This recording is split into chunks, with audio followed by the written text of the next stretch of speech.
thank you very much for letting me come and to interview this morning, Delphie. It's a pleasure to see you, David. Welcome. Thank you very much. I wanted to ask you, particularly because you set up the phone tree for Kingham, and I wondered if you could tell us first how you came to be the one setting it all up.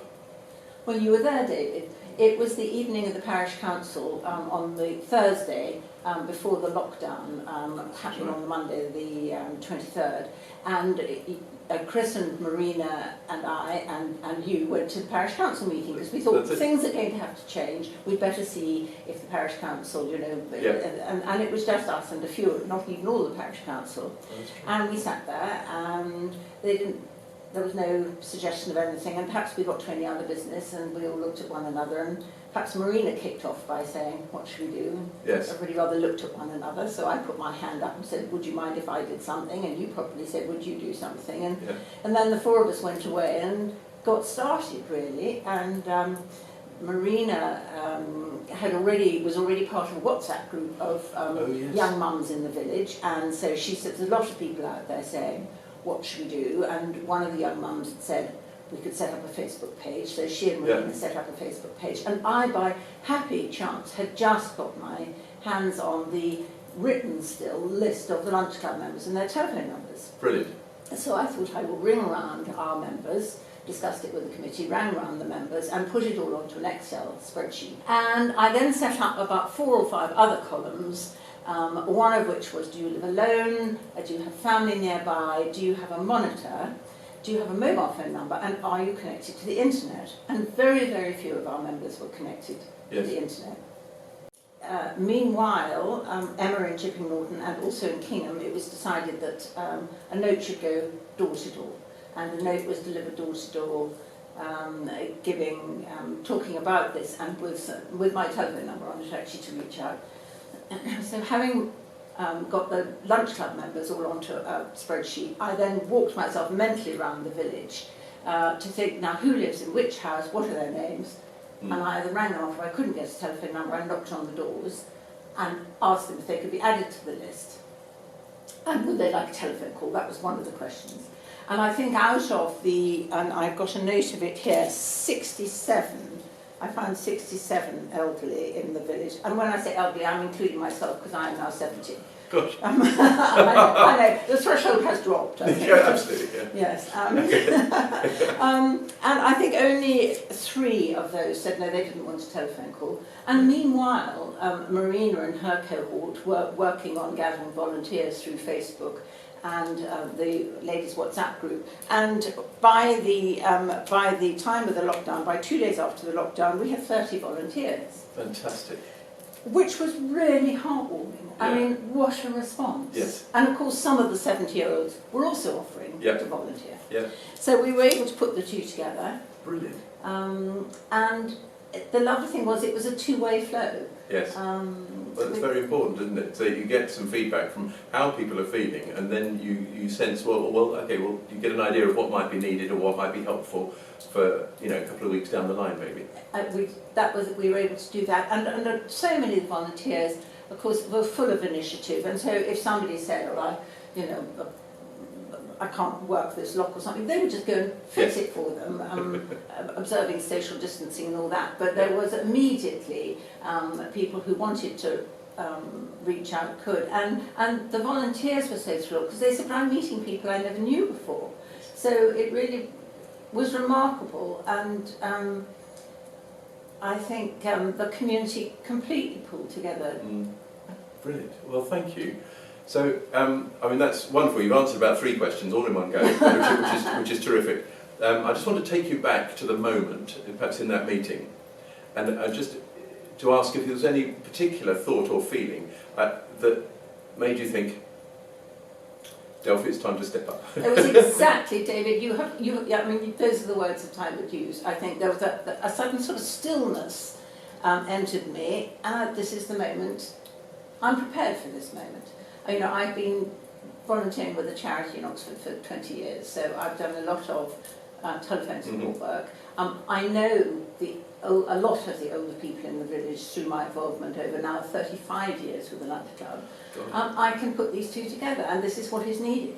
And Smashing. Marina was right beside me and very capable. Yes. Oh well. So it arrived quite naturally. Fantastic. Well, that's the way it ought to be. We trust in a gracious God who gives us what we need. Now, you mentioned all that went on right up to July, and I suppose lockdown beginning to ease. I know that you were doing all sorts of things, got into delivering food and receiving gifts and passing them on and distributing them, which is wonderful. As lockdown eased, I imagine a lot of the activity kind of calmed down, or other people picked up support from neighbours and family. How much of it are you still coordinating or managing? Maybe as lunch club or still through the phone tree, I don't know. The phone tree, there are still some volunteers who are still talking to their callers, more or less as a sort of, as their own arrangement, really. Yes. Many of our elderly actually are very well supported by members of their family. Great. There were only a very few who I felt are really very, very alone, yes. Who we wanted to keep a special eye on. I think, because of our long experience with the Lunch Club, we are genuinely very fond of our members and we care for them. And I didn't want anybody to feel they were abandoned or forgotten. I wanted everybody to know that they're in a loving community and there is help all around them and not to be frightened. Marvellous. Oh, well, that's good. And so you're just keeping in touch with those Lunch Club members? Our Lunch Club members, and more people have joined. The first Lunch Club, the only Lunch Club that has ever been cancelled in 35 years, was that week of the parish council meeting, and the date, I have the date here, it was the 19th of March. Yeah. And we had only cancelled it on the Monday when it was quite clear what was coming, and our chairman, Leslie, said, no, we absolutely cannot hold it. So with great regret, we didn't hold it. And then a miracle, a family who have a long history of being very generous to the Lunch Club, completely anonymously in the village, said they would give everybody the April lunch, which they did, and they organised it from Dalesford and they organised delivery. And of course that was a real shot in the arm. We thought, right, well of course we can deliver lunches, of course we can deliver lunches. Here we are saying, well, I hope we'll be back by the summer, but no, we don't have to wait. We can jolly well change slightly the way we work and we will take lunches to our members. Brilliant. And so it was thanks entirely to this really lovely family. Excellent. Who work quietly, very quietly, doing very good work. Yes. And they showed us the way. Great. And so we were able then, and we continue to deliver our lunch in a bag. Excellent. We now deliver it to about 42 people. That's marvellous. In about 37 households. Yes. Because some couples and some on their own. Yeah. And we're just making exciting plans for Christmas, and it has been incredibly well supported. We've had wonderful donations. Great. Oh, that's really good. And I'm imagining the Lunch Club committee or team, some are able to contribute to that practically, others are perhaps still being careful at home, but you've been able to manage that between you, and that's terrific. Thank you. And we are so well supported by our committee members who are shielding, and our committee members who've retired. We're all part of the same. I think we are very fond of one another. We are important in one another. We're really part of one another's lives. Brilliant. Thank you. Now, how has this affected you spiritually? I wonder if it might have been that there have been one or two particular moments which stand out to you, or maybe there's been a gradual change or gradual realisation. I don't know how it would have affected you, but is it something you can tell us about that?